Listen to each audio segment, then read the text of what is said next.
So after I arrived on campus Tuesday morning, I knew it was going to be a good day with the perfect weather. Lincoln Riley had a little pep in his step. And what were the impressions of Coach Riley regarding Sunday's team scrimmage? And we got some more recruiting news. That's what's coming up next on Locked On USC. You are Locked On Trojans, your daily podcast on the USC Trojans, part of the Locked On Podcast Network, your team every day.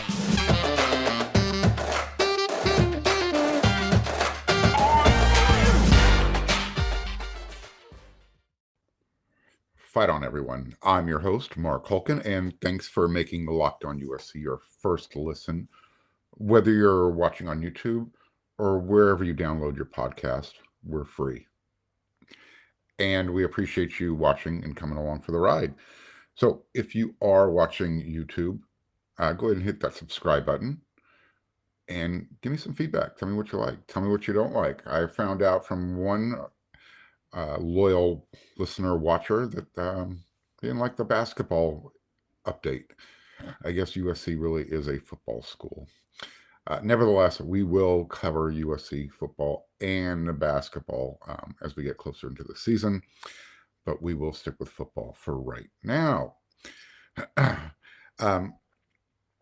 So I mentioned USC was back at fall camp Tuesday morning, fall camp day number 10.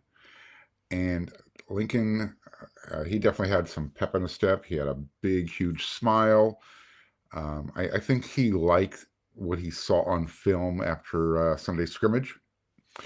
And he also knew that he was getting a big-time recruit at a position of need in a little while after practice started, around 11 a.m. I'm recording this Tuesday evening. You're watching and listening to this, hopefully, first thing Wednesday morning. We'll get to the recruiting news a little bit later in the show, but as well as the scrimmage report. Nevertheless, Lincoln was in a good mood Tuesday morning. Nothing's perfect, although Tuesday's weather was pretty darn close for a Trojan practice. It was 69 degrees at 8 a.m. It was forecasted to be 75 degrees when they started at 9. And I'm not sure how the team was going to survive the 80 degrees by 11 a.m., just wearing shorts and shells. Somehow or another, they were going to have to get through it. So, I'm being facetious and I'm kind of being, making light of the situation. But there is something on a more serious note. When you start to combine the LA weather and everything else that, LA has to offer now with NIL, and we're going to assume a winning USC football program now with Lincoln Riley running the show. Look, listen up. This is what college football could be up against if Lincoln can just come close. Doesn't have to replicate what Pete Carroll did, but if he can, recreate 1 or 2 championships, a Heisman Trophy sprinkled in here and there,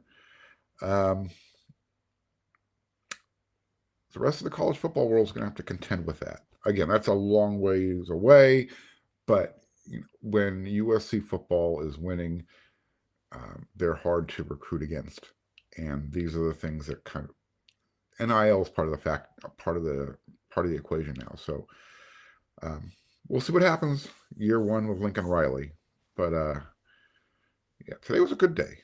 At least the vibe was there, and we're not asking for a Pete Carroll type of dynasty, but just a reminder what was going on during those days, and we'll fast forward back to fall camp 2022. But when USC lost to Oregon State in 2008, they had lost just 2 times previous to that in 53 games. I want to let that sink in for a moment. They had that triple overtime loss at Cal in 2003. And then I'm sure everybody remembers that that debacle of a championship game that they lost to Texas, against Texas, for the three-peat at the Rose Bowl. We're not gonna linger on this anymore because I don't want to be in a bad mood rehashing that loss. So, anyways, back to Fall Camp 2022, Day 10. Who survived the weekend scrimmage on Sunday? Rehab Island had a population explosion. Let me just go over these names real quick. And I'm going to assume this is because, they got a little physical during the scrimmage, a lot of tackling. And so some bumps and bruises showed up. So Kyle Ford was a new visitor. Josh Follow, Damani Jackson. He had a noticeable right leg limp and a sleeve going over his entire leg, one of those neoprene sleeves for support. Safety Bryson Shaw was suited up, but he was limited during practice. Chris Thompson Jr., linebacker. Michael Jackson III, wide receiver. Corey Foreman. He was there, but he wasn't wearing that leg sleeve anymore. A real quick note on him in a moment. Solomon Tuliaupupu and Jude Wolf was there with his scooter and his left boot. And, of course, Zion Branch wearing his soft leg cast. We know he's done for the season. Corey Foreman looks like he might be getting off Rehab Island the next time we see him at practice. The media will, again, not be available on Wednesday, but we will be there Thursday. I noticed Corey, while the team was doing their strength and conditioning session to open practice, stretching, skipping, all that kind of good stuff, Corey was doing some work on his own, some footwork, showing off some swim moves, testing his knee, the type of drills you would see when you're testing, for strength and flexibility in your knee. So he was doing that on his own before the Rehab Island group was whisked away to go get some work in. At least Coach Roy Manning had some more people to work with on Tuesday than compared to the last time when we saw him on Friday. Joining Julian Simon in that group were Solomon Byrd. He was back. When we saw him on Friday, he was on Rehab Island, but he had a knee brace with him this time. Romello Height, he was limited wearing his yellow jersey. Taylor Katoa was out there, as well as preferred walk-on Garrett Pomerantz. So Roy Manning, at least he had a group of guys to work with during the non-contact drills of practice. Dejon Benton continues to get some first-team reps with the defense. At least during this one drill, he was paired up with Tuiapelotu, where they tackled the dummy after popping out from underneath the tent. And I guess one way to look at this, if Dejon Benton is pushing Nick Figueroa, maybe Jordan Addison's perspective is pretty accurate. We'll have a quote from Jordan Addison when we do the scrimmage review coming up here very soon. One more thing on the first team rotation. Right before the press was asked to leave practice, as we always are, the secondary and the linebackers, they go through I call it half game speed. It's a read and react type of drill where they kind of, if they're reading a pass play, they're reading and reacting going a certain direction and then dropping into coverage. Solomon Byrd was at rush end. Eric Gentry and Shane Lee were your linebackers. So just something of note there to take away. Also on offense, the tight end position is really up for grabs right now between Ethan Ray and I would say Lake McCree. Jude Wolf, and obviously is out until October. We talked about that on last episode. And Josh Follow hasn't been available. So right now it seems as good time as any for Ethan Ray to make a run for the tight end position. Just a reminder, again, he's been here since 2019, and he hasn't seen the field in a game yet. The O-line competition is definitely heating up. We spoke with Cortland Ford and Gino Quinones after practice Tuesday. Both guys are definitely zeroed in and focused. You'll want to check out their those interview videos over on YouTube when you get the opportunity. And Cortland Ford has some massive, giant cannons hanging off of his shoulders. So, again, the offensive line is looking really good. We've spoken about the interior guys. Gino Quinones, he might be considered one of those late bloomers, but he is getting some run on the two deep. And we spoke to him for the first time since he's been at USC. All right, we're going to get serious here for a moment. This is a message from the National Highway Traffic and Safety Board. Drive sober or get pulled over. So, you're hanging out with some friends and you're putting back a few drinks, a few becomes too many.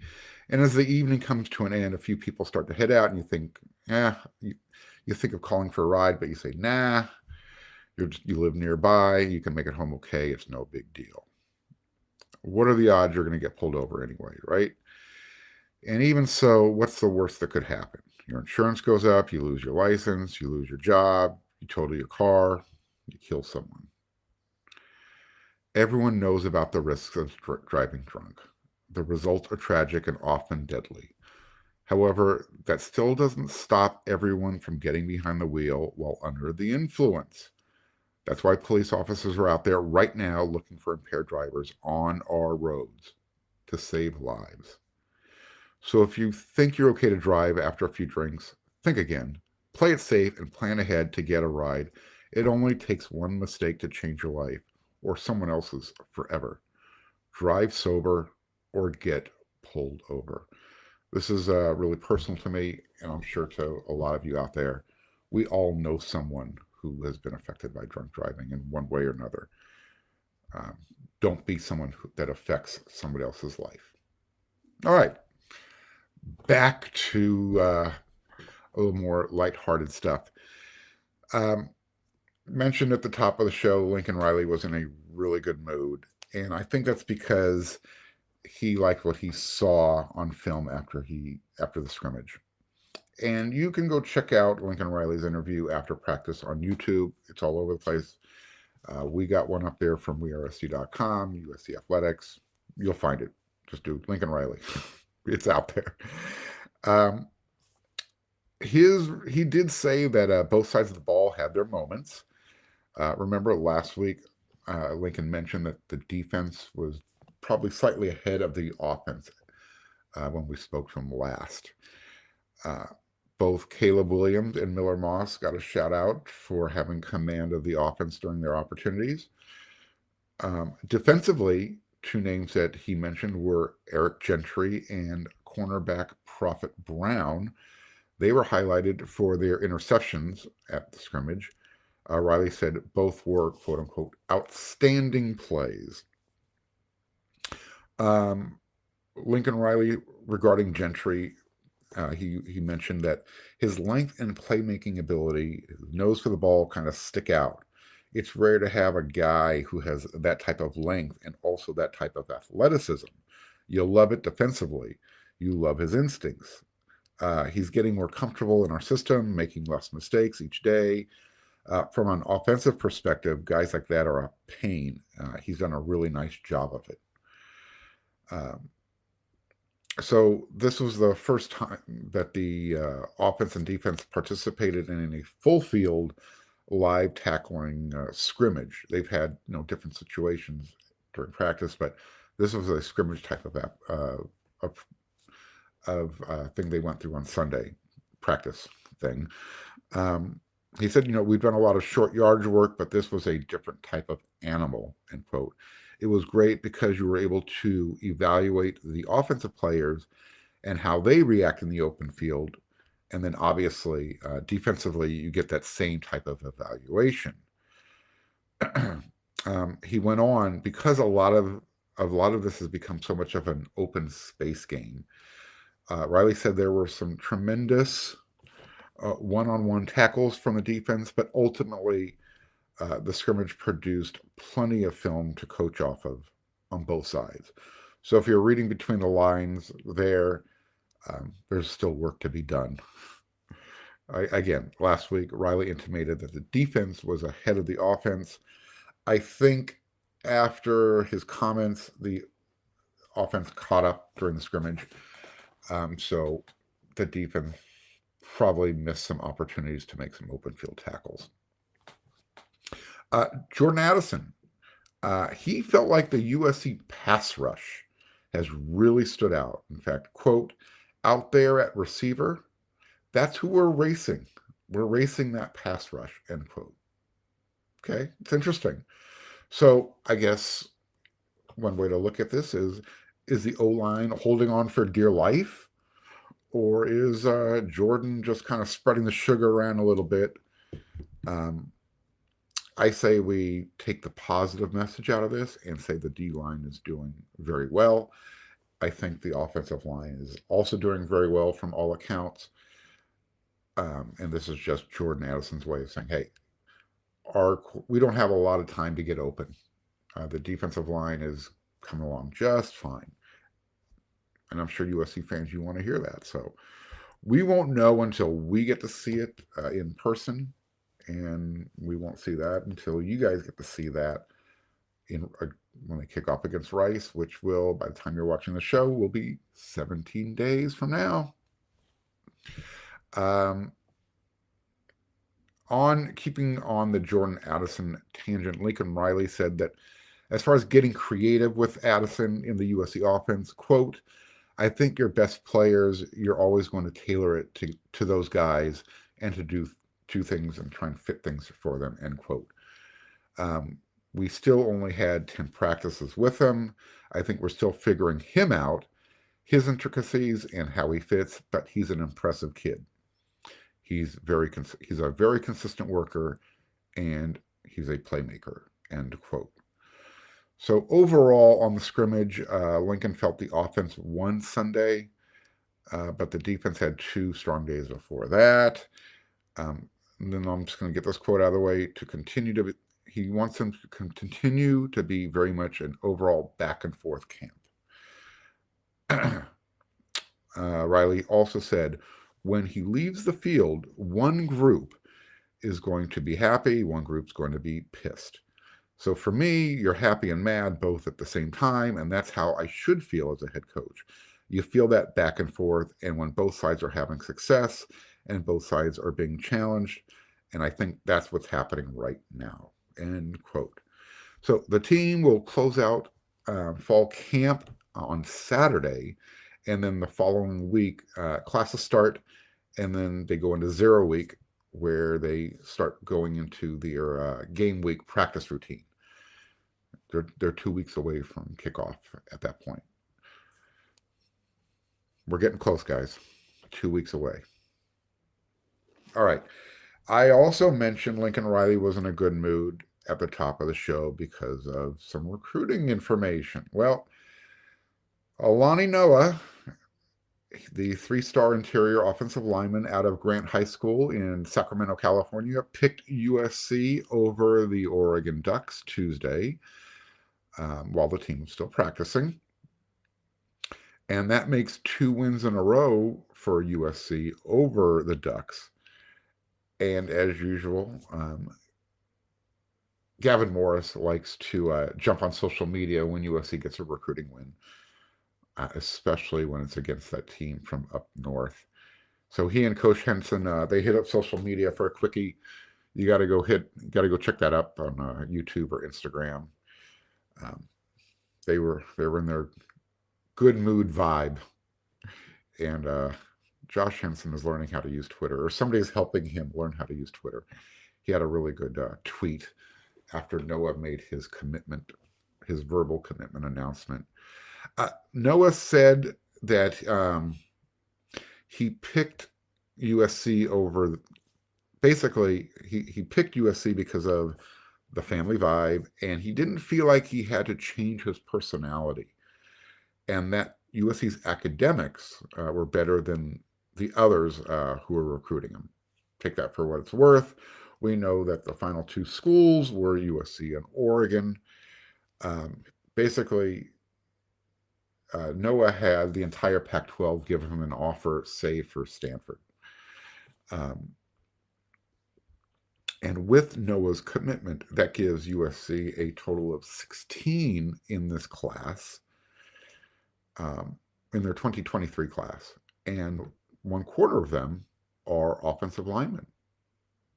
So Noah joins Micah Banuelos, Amos Talalele, as well as Tobias Raymond on that offensive line. That's 4 guys. So, the question has been, can Lincoln Riley recruit the offensive line? The answer is yes, he can. And they're not done recruiting there either. I'm going to circle back to that here in a second. On Alani Noah and what he brings to the table, many evaluators would call Noah a late bloomer. Again, he didn't have a lot of offers after his junior year, but eyeballs were starting to open up a little bit, and then he hit the camp circuit, and he ended up getting basically the entire Pac-12 giving him an offer, as well as a couple of other schools outside of the Pac-12. But he's 6'4", he's 320 pounds, and some believe he could actually, because of his athleticism and, again, extremely long arms, he could be an offensive tackle as well. The ceiling is really high for this guy. If he was strictly just a bull rush type of guy, you might want to see him on the defensive side of the ball and then build off of that. He is definitely somebody who is still developing, and now Josh Henson is going to get a chance to work with him after he finishes his senior year in high school. He still has a full year to get better. And so that means that more programs are going to come after him. But again, with him joining his friends, Micah Banuelos and Amos Talalele, USC just has to win this season, and I think all those recruiting dominoes will continue to fall into place. I mentioned that USC isn't done recruiting. So last real note on Noah, the ceiling is extremely high for this young man. Again, he's being recruited to play inside, but he can play tackle. He's got great footwork, long arms, extremely athletic. Who knows how high this guy can go? He's a 3-star right now. Let's see where he is by the end of his senior campaign. He might be another 4-star for USC, if you're into that type of stuff. So, Lincoln Riley's got 4 offensive linemen now going into his 2023 class. The question is, when will the elite guys on the offensive line commit? Well, as I said, let's just go win some games, and then maybe that student body right can get sprinkled in, the NIL, and who knows, maybe by the time that early signing day rolls around in December, maybe you'll get another flip. Who knows? Maybe that Francis Mauigoa is. Remember, these guys nobody's signed their letters of intent yet. Everybody's just giving a verbal commitment. So people are going to start recognizing that USC's recruiting is really picking up. Offensive linemen are starting to come back into the fold, picking USC over other programs that they typically have chosen in the past, and word will spread like wildfire. Staying with recruiting, Braylon Shelby, the defensive end who committed to USC over the weekend, he has a new ranking from the Rivals Network. He got a bump. I'm not sure how their system works exactly, but he is a 4-star, and he now has a 6.0 rating, whatever that is. If you guys want to fill me in, go ahead and leave the comments here on YouTube. Love to hear them. And like I said on our previous episode yesterday, more commitments could be happening soon. I can tell you right now that WeRSC.com's Scott Schrader left practice early on Tuesday. He's heading out to Arizona, where USC is still very heavily invested in the recruiting game. A couple of offensive linemen out there. you might want to keep track on because they might be committed now to other programs. Doesn't mean they will be, as well as a tight end that USC is waiting for a commitment, a verbal commitment from. So I will be back with another show tomorrow. We're here for you 5 times a week, as you know, but make sure to check out the Locked On Network when you're not making Locked On USC your first listen every day. You got the Locked On Pac-12 with your host, Spencer McLaughlin. He'll give you all your Pac-12 news and notes in 30 minutes or less. And then USC, again, we're heading over to the Big Ten, so get familiar with Nate Dickinson and Locked On Big Ten. He'll do the same news and notes in 30 or less. Until then, you know what to do. You know the routine. You make Locked On USC your first listen. And then, because I can't get everything squeezed in 30 minutes, head on over to wearesc.com for the real juicy VIP nuggets that I just can't give away for free. All right, everyone, fight on. We'll see you soon.